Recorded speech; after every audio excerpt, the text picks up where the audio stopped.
Hello जी, good morning, जय Shri Ram. Welcome back to my third mini vlog.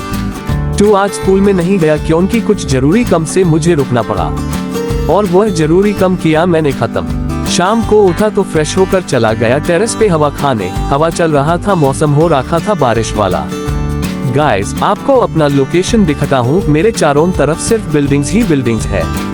देखिए, पहला, ये, दूसरा, तीसरा, चौथा, पांचवा, छठवां एक साथ, और मैं खड़ा था अपनी बिल्डिंग के टॉप पे एक फुल हीरो स्टाइल।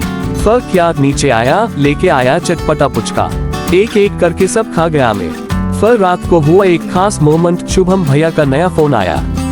अभी अनबॉक्सिंग की और ऐप चल रहा है फोन का सेटिंग सेटअप। रात के बज रहे हैं 9:30। तो दोस्तों, यही था आज का मिनी व्लॉग। मिलते हैं नेक्स्ट व्लॉग में। जय श्री राम।